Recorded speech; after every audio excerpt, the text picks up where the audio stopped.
And how was that? I mean, you and Chuck come together It and hasn't been find each easy. other. Yeah, I Yeah, mean, honestly, talk about that because yeah, I would imagine that that could be really hard too. yeah, That you've got to now not only run the company, but you have to, kind of prove to people. I don't know if that's even yeah, fair to say, but there's people out there that are going to question why you're in that role. yeah, yeah. And you've got to, I don't know, how do you handle that?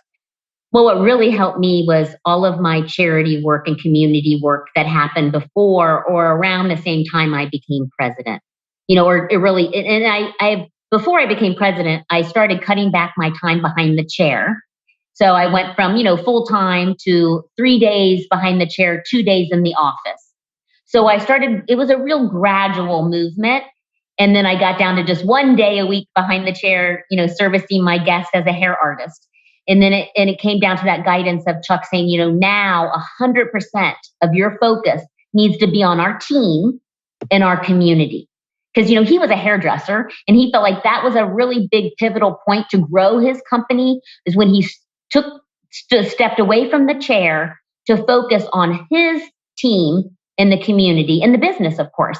So it was very helpful that I had that mentorship there. But, I volunteered for the Childhood League Center, and that's not an easy commitment. It's 6 years of dedication. We had a huge, fundraising goal that 100 women raised together. And I got to work in all different areas of the Childhood League Center and eventually becoming president.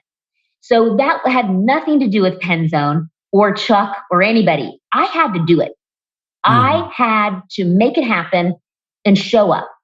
So I really started also diving deep into things that I could prove to myself. You got this.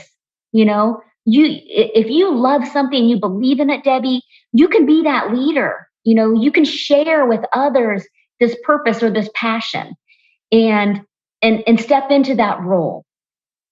It was always scary though. I always kind of doubted myself, but then I had to, really try to find those moments, like you said, where you got that, not that you always have to have that approval, but it was just like, wow, we did it. We raised all this money to keep the school open.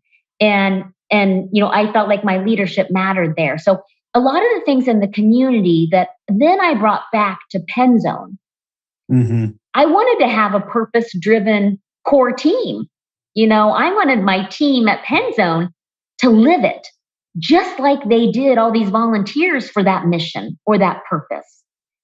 I learned so much out there in that world of some of them living their passion, and really making that difference because they believed so much in it.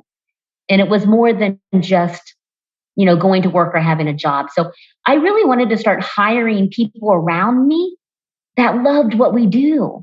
We're in the beauty industry. We're in the self-care industry. You got to love being able to go to a salon and enjoy the people or artists that we represent. And, really trying to find people that fit, our mold too, pretty, artsy and loved, what we do.